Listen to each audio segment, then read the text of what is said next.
Kalau misalnya di desa ada yang bertanya, program KKN kolaboratif kenapa bisa terjadi? Bagaimana dasarnya, bagaimana awalnya, dan apa yang akan dikerjakan? Kira-kira nanti bisa jawab enggak? Saya khawatir nanti ada yang bilang begini, tunggu dulu Pak Desa dia, saya telepon dulu ketua panitia. Saya telepon dulu DPL Bu. Nah DPL itu tidak tinggal dengan kamu di desa. Atau ada yang merasa bahwa DPL mau temani kau tidur, tinggal di desa. Begitu dilepas tanggal 8, kalian mahasiswa bersepuluh kurang lebih itu akan tinggal di desa dan akan berhubungan dengan masyarakat semua yang ada di sana.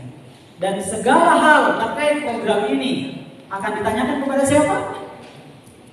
Ketua panitia atau mahasiswa yang ada di desa? Pasti kepada mahasiswa. Dan kalian harus mampu menjelaskan tentang program ini. Makanya beberapa malam yang lalu sampai tadi malam saya ingatkan lagi DPR, tolong di-share ke mahasiswa supaya dinonton dulu videonya. Paling tidak dapat gambaran sejarah kenapa program ini bisa jalan. Bagaimana awal-awal program ini dilakukan. Hari ini saya tidak jelaskan secara detail karena di podcast itu sudah dijelaskan. Jadi PR-nya kalian setelah ini nonton videonya sampai tuntas, jangan di-skip. Ya, jangan dikasih cepat. Oke? Setuju? Sepakat? Setuju? Sepakat? Oke, beri aplaus dulu pada Anda semua ya. Mahasiswa luar biasa. Ya, kalian adalah nanti akan jadi model di desa, model terkait kolaboratif. Oke. Di buku yang tadi saya bagikan, masalah utama yang kita sudah dapatkan dan dituliskan di buku ini, ternyata setelah kita analisa, tidak akan berdiri sebuah desa kalau tidak punya potensi. Pahami dulu itu. Jadi kalau ada orang nanti bilang, bagaimana caranya ini desa menjadi desa wisata? Bagaimana caranya mempunyai wisata, potensi wisata? Sementara kita tidak lihat potensinya, tidak ada potensinya. Itu anggapan yang salah. Karena fakta kita lihat di buku itu juga dituliskan bahwa ada beberapa desa yang awalnya tidak kelihatan potensinya. Hari ini omset kepariwisatanya sampai 15 miliar, lebih besar daripada dana APBN yang masuk ke desa itu kurang lebih 1 miliar. Omset BUMDesnya ya dari program kepariwisata dan ekonomi kreatif. Di buku ini dituliskan desanya adalah desa Ponggok. Kalau ada yang pernah dengar itu di Jogja. Nah, awalnya mereka tidak lihat potensi, walaupun ada potensi air yang selama ini diambil oleh PDAM dan bagi hasil sedikit dengan desa, tapi desanya menyatakan desa miskin. Begitu dia menyatakan bahwa kita harus keluar dari desa miskin, apa yang dilakukan oleh Pak Desa dan seluruh aparatnya? Kita tidak tahu caranya, maka undanglah perguruan tinggi. Waktu itu mereka dengan UGM, 3 tahun dibina dengan UGM, desanya menjadi desa yang maju seperti sekarang. Bangun pariwisatanya, kemudian bangun ekonomi kreatif. Makanya wajar di sana 1 rumah tangga, 1 sarjana. Ada tidak kepala desa mau bilang begini? Pokoknya saya akan menjadi kepala desa di sini, pilih saya. Pokoknya 1 rumah tangga, 1 sarjana, dibiayai oleh desa. Mau ambil uang dari mana? Kalau desanya tidak sejahtera, desanya tidak maju. Satu-satunya cara untuk memajukan itu, menurut analisa kita adalah bagaimana desanya bisa menjadi desa wisata dan punya potensi ekonomi kreatif yang kita bisa pasarkan. Karena hanya itu saja. Kalau mengandalkan APBN, APBD yang masuk ke desa itu sangat sulit. Mau tidak mau desa harus mandiri dengan PAD sendiri. Begitu ibu balik baterainya. Nah, bukan hal yang sulit karena contohnya sudah ada. Makanya di buku ini kita tuliskan, nanti ada yang belum dapat materinya nanti kita akan bagikan. Jadi yang ada adalah potensinya tetap ada, tetapi yang terjadi adalah orang-orang atau stakeholder yang ada di desa itu masih gagap dengan inovasi. Mereka masih kurang dalam berinovasi. Siapa yang jamin semua kepala desa kita yang terpilih ini memiliki inovasi untuk memajukan desa bisa menjadi sejahtera? Apakah kepala desa kita atau aparat-aparat kita hanya normatif saja menjalankan pemerintahan desa? Ini yang perlu kita analisis. Makanya mereka dan orang-orang yang ada di orang tua kita yang ada di desa itu butuh dibantu, tidak bisa berjalan sendiri. Itu gunanya kolaborasi, akademisi masuk, pemerintah daerah masuk, nanti kita libatkan komunitas masuk, pelaku usaha masuk, dan media masuk untuk memviralkan program-program kita agar desanya bisa maju sejahtera, bisa maju bersama dengan desa-desa yang lain, tidak hanya bekerja secara sendiri, tetapi dibantu oleh semua entitas yang lain. Makanya program kita adalah pentahelix, melibatkan 5 aspek tadi. Paham ya? Ya, itu ringkasnya. Jadi yang ada adalah gagap inovasi, dan yang paling penting adalah kurangnya kepedulian dari semua stakeholder dan unsur pentahelix yang ada. Masing-masing jalan sendiri. kampus jalan sendiri, pemerintah daerah juga jalan dengan programnya, desa juga jalan dengan programnya, masyarakat juga sibuk dengan urusannya sendiri, komunitas juga jalan dengan programnya sendiri, media juga sibuk dengan urusannya sendiri. Saatnya kita satukan dalam program yang sama. Keren tidak? Kalian akan menjadi angkatan pertama program KKN kolaborasi pertama di Indonesia menggabungkan pentahelix. Maka banggalah. Oke, saya persingkat untuk KKN kolaborasi ini. Saya kira kalau videonya sudah tuntas ya, ini pembagian perannya sudah ada, kita sudah tuliskan di buku panduan. Nanti silakan kalian nonton videonya dan nanti materinya bisa dibagikan oleh DPR.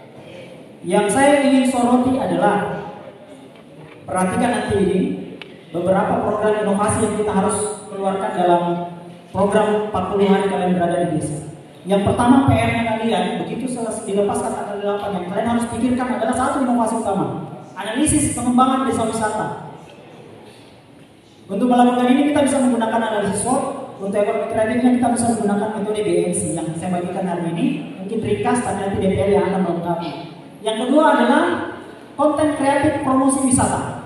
Nah, makanya tadi materinya makanya pertama itu kalian hal-hal sederhana kalau kita rekam, kita share, maka itu akan menjadi viral, kita akan promosikan.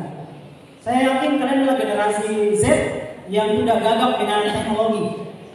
Di sini ada yang gagap dengan teknologi, ada yang tidak punya Facebook atau Instagram angkat tangan. Semuanya punya kan? Ya, nanti di program kita bagaimana caranya kalian bikin konten-konten kreatif untuk mempromosikan wisata dan potensi wisata yang ada di desa itu. Pak, kalau misalnya desanya tidak kelihatan tapi ada potensinya, bagaimana caranya?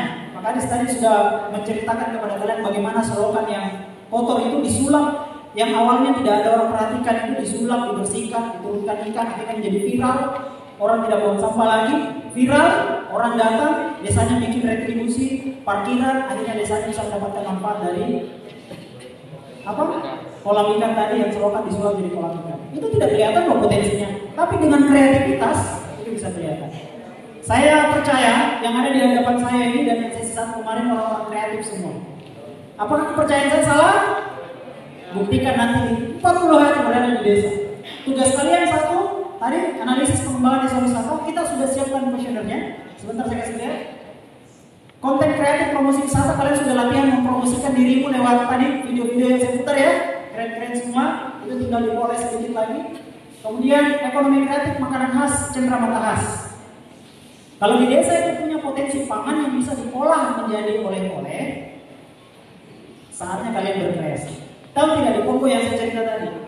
Di sana potensi air dialirkan ke rumah-rumah warga, dibuatkan kolam ikan, dikasih kuri ikan nilai dan ikan macam-macam ikan air tawar. Tapi apakah sampai di situ? Tidak. Masyarakatnya dilatih bagaimana daging, tulang, ikan tadi, kulitnya, ikan tadi dibuat jadi kerupuk. Sehingga ketika orang pergi mandi-mandi di Kongo, ya, pulang bawa oleh-oleh. Karena budaya kita adalah bawa oleh-oleh. Tidak sah ke tempat wisata kalau tidak ada oleh-oleh. Tidak sah ke suatu daerah kalau tidak ada oleh-oleh. Betul? Makanya masyarakat di sana disuruh bikin kolam, pelihara ikan, kemudian mereka diajari cara mengolah itu. Kira-kira nanti di desa penempatan kalian apa yang bisa menjadi potensi? Itu menjadi makanan khas atau oleh-oleh cendramata yang bisa kalian hasilkan nanti selama berkegiatan.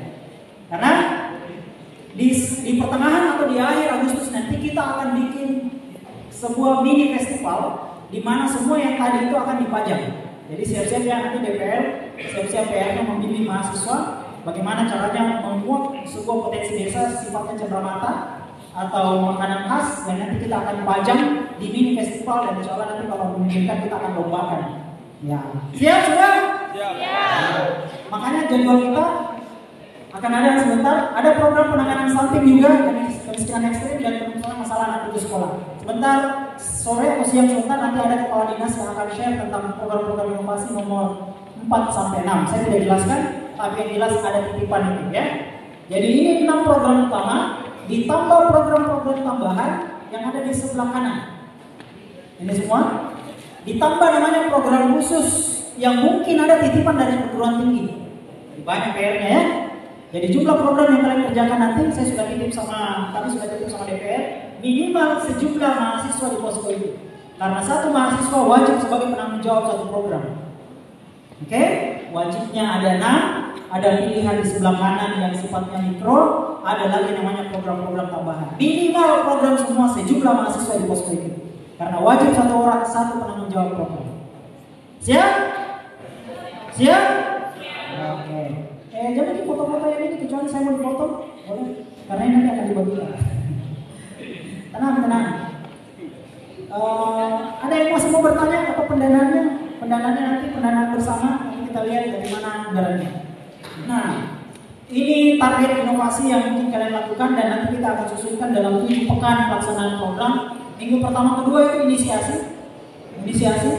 Minggu ke-3 4 kita akan tagih dan mungkin ada mini festival minggu ke-3 4. Minggu ke-5 6 7 mungkin ada yang 4 juga sampai 6. Itu sifatnya publikasi dan sosialisasi, kita akan libatkan media dan di situ juga akan ada mini festival. Dan minggu ke-7 nanti kita finalisasi dan laporan bersama. Hasil analisa kita akan ramu dan nanti kalau hari ini dari beberapa kesempatan yang kemarin, ketua panitia, teman-teman dosen, Pak Kadis yang ngomong di sini.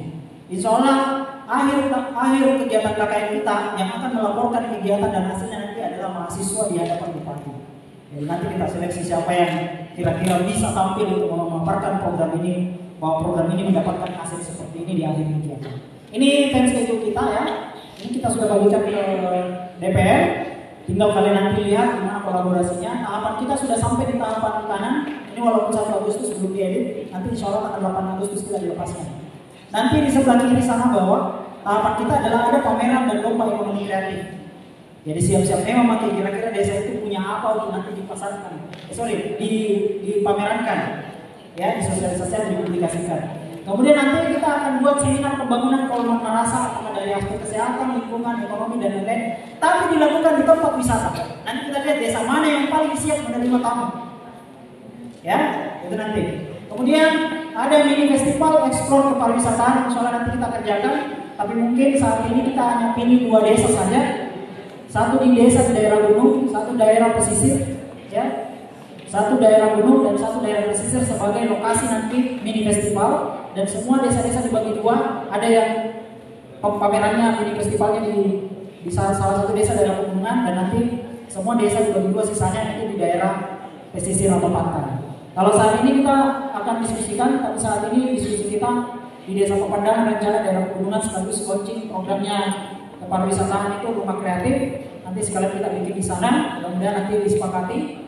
Kemudian kalau daerah pantai, saat ini kita lagi rencana di Galeso, daerah Mampir sana. Nah, karena daerah itu sudah sering festival, ada festival filmnya, jadi sudah paham dengan bagaimana konsep festival. Kita tidak sulit lagi. Nanti rencana beberapa desa dibawa ke sana, sebagian juga dibawa ke Pepandangan, tapi tetap penilaian itu tetap akan sama nanti sekalian. Hanya pelaksanaannya di 2 tempat. Oke, nanti seminar pemaparan dan capaian ini kita akan sampaikan nanti di akhir kegiatan. Oke, saya kira untuk materi pertama cukup. Kita masuk ke hal yang teknis. Ini sudah teknis. Atau sampai sini ada yang mau ditanyakan?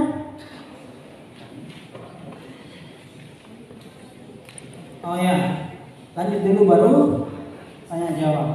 Di ruangan ini siapa yang pernah mendapatkan materi tentang analisis SWOT? 1 orang. Yang lain 2. Oke, saya butuh 2 orang. Ayo ke atas. Tidak apa-apa, ayo. Yang satu di belakang siapa tadi? Angkat tangan. Oke, ayo bergabung di depan. Ya, oke. Ayo, kita mau sini, tengah-tengah. Ya, tengah-tengah sini. Perkenalkan diri. Sebentar. Mau di mana? Oh, mau satu itu. Ya, saya sudah punya pendamping itu. Ya, coba ceritakan analisis SWOT itu seperti apa? Itu digunakan untuk apa? Dan bagaimana cara melakukannya? Bisa sesuai yang mau paham lah. Oke, lanjut. Perkenalkan diri dulu. Bismillahirrahmanirrahim. Assalamualaikum warahmatullahi wabarakatuh. Perkenalkan, nama saya Muhammad Jafri dari Saint Majene, Posko Tubi. Mana Saint Majene? Posko Tubi mana? Selanjutnya saya akan coba menjelaskan apa dan bagaimana itu analisis SWOT.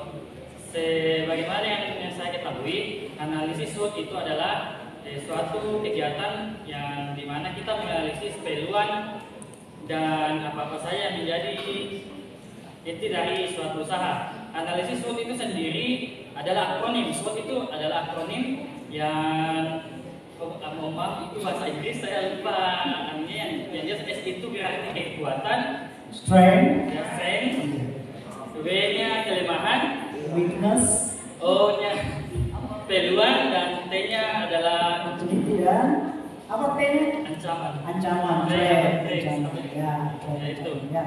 Di sini di analisis SWOT ini kita bisa menganalisis bagaimana peluangnya itu suatu usaha yang mungkin bisa kita dirikan atau suatu perusahaan yang usaha suatu perusahaan. Kemudian bagaimana kita menganalisis ancamannya, menganalisis kelemahan, dan menganalisis peluangnya.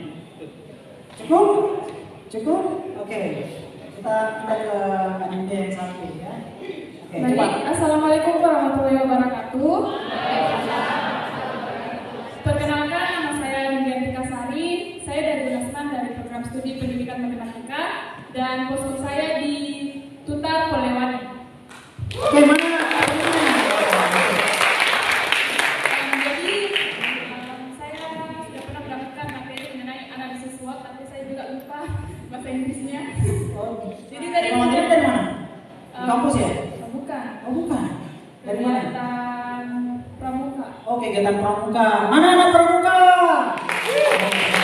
Harus sampai semua karena wajib ikut pramuka. Ya. Jadi jika kita ingin membuat sebuah program kerja, maka kita harus menggunakan analisis SWOT. Jadi misalkan di desa wisata kita ingin mengembangkan wisatanya, misalkan di Tutar ada kan air terjun Kona. Nah, jadi misalkan kita ingin mengembangkan di situ, maka hal pertama yang harus kita lakukan, kita lihat apa kekuatan yang ada di tempat wisata tersebut. Kemudian setelah kita mendapatkan apa hal yang harus menjadi objek dari itu, maka itu kita harus kembangkan. Kemudian kita lihat, misalkan di situ sudah kita dapat kekuatannya, maka kelemahannya lagi kita cari. Apa kelemahan dari air terjun tersebut? Kemudian kita lihat peluang-peluang apa saja yang bisa kita lakukan di tempat wisata tersebut. Dan misalkan kita sudah melihat peluangnya, maka ancaman apa saja yang ada di desa di tempat wisata tersebut, misalkan apakah dia rawan banjir, apa yang harus kita lakukan misalkan dia rawan banjir, misalkan apalagi, maka kita harus menyiapkan rencana untuk desa, untuk tempat wisata tersebut. Terima kasih. Maksudnya oke gimana? Boleh dikasih contoh sekalian peluangnya ya. Jadi misalkan peluangnya, misalkan air terjunnya itu kayak cantik banget loh.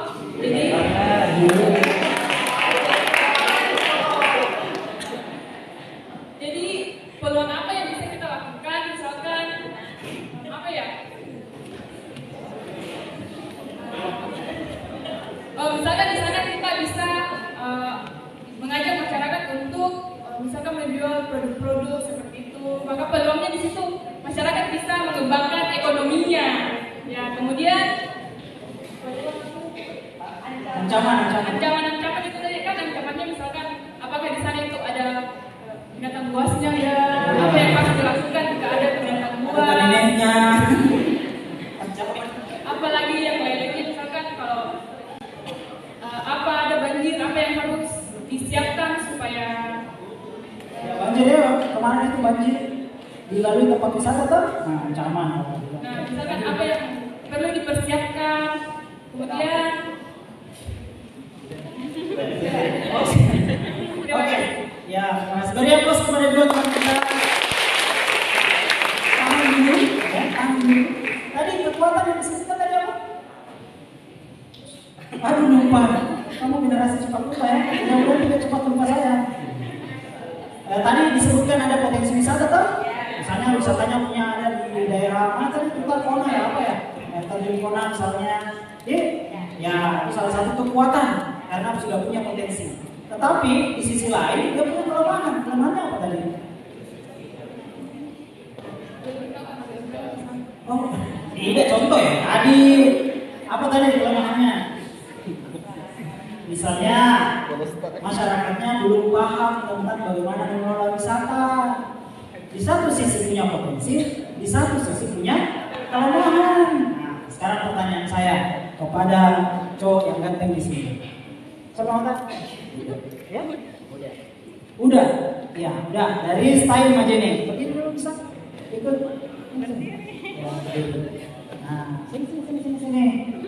Iya, saya lihat dia tadi menatap terus. Ya, dia sekalian di depan. Oke, mic-nya bisa dikasih sama temannya. Oke. Nah, kalau misalnya kita mau memaksimalkan untuk kekuatan untuk mengatasi kelemahan kira-kira seperti apa? Tadi kan kita punya kekuatan apa? Punya potensi. Tetapi di satu sisi pemahaman kita masih kurang. Kira-kira bagaimana cara yang dilakukan untuk menggunakan kekuatan tadi, potensi tadi itu untuk mengatasi kelemahan. Kira-kira gimana?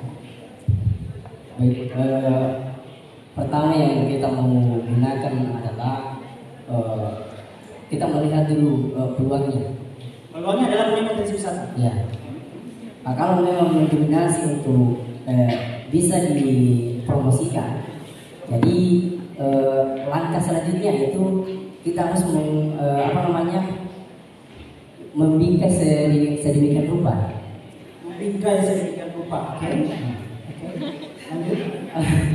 Apalagi saya agak kurang paham tentang bingkai. Membingkai sedemikian rupa. Apa yang dibingkai, Pak? ya, itu kan terkait persoalan wisata. Ya. Jadi untuk lebih jelasnya, bagaimana wisata itu bisa semua, apalagi di Kabupaten Pulau Mandar ini lebih dominan pergila hilir, begitu wisata. Oke, sekarang gini. Tapi kan masyarakatnya belum paham ini. Kira-kira strategi apa yang harus dilakukan supaya masyarakatnya paham bahwa punya potensi? Gimana caranya? Menurut Uda bagaimana caranya? Membuat masyarakatnya paham. Kira-kira gimana? Bantu dong. Bantu. Ini apa istilahnya konopren? Kita bantuan teman. Ada yang bisa bantu temannya dari style tolong. Oh ada ya? Iya oke. Ya sebelum dari jari ya. Ini dari style ternyata sudah ada. Belum pertanyaannya Bu. Sabar.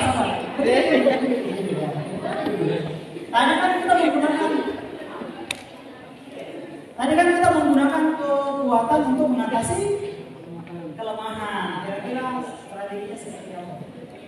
Baik, Assalamualaikum warahmatullahi wabarakatuh. Nama saya Prodi PBMI. Menggunakan kekuatan yang punya potensi tadi di desa itu untuk mengatasi kelemahan masyarakat yang belum tahu caranya. Bagaimana caranya Bu supaya bisa tahu dan potensinya bisa berkembang? Menurut pendapat saya,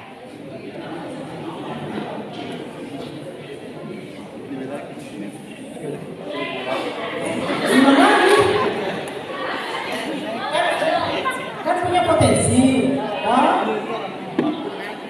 kan biasanya punya potensi. Nah, potensinya wisata, tapi masyarakatnya belum tahu kalau punya potensi. Apa yang harus dilakukan? yang harus kita lakukan sebagai calon anak KKN kolaboratif, kita dulu harus bisa beradaptasi kepada masyarakat. Apa sih kekurangan dan kelemahannya? Misalnya yang diceritakan tadi ada tentang Kona, kan kita sudah tahu kelebihannya Kona itu semacam permandiannya sudah bagus. Cuma kendalanya di sini karena masih kurang peminatnya. Nah, disitulah kita bisa lihat supaya kita bisa kembangkan seperti yang dijelaskan oleh adik, kita membuat bingkai. Yang dimaksud membuat bingkai itu kita membuat semacam spanduk supaya akan baliho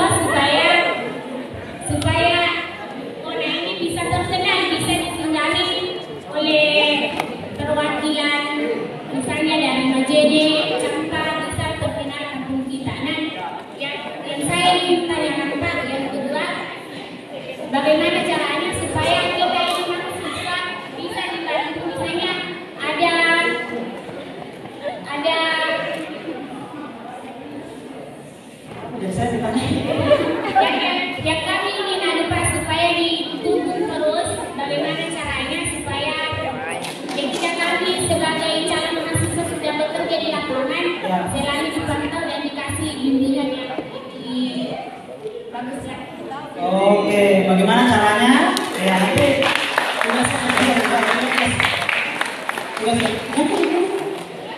saya kasih dulu karena sudah berdiri di depan. Saya ada.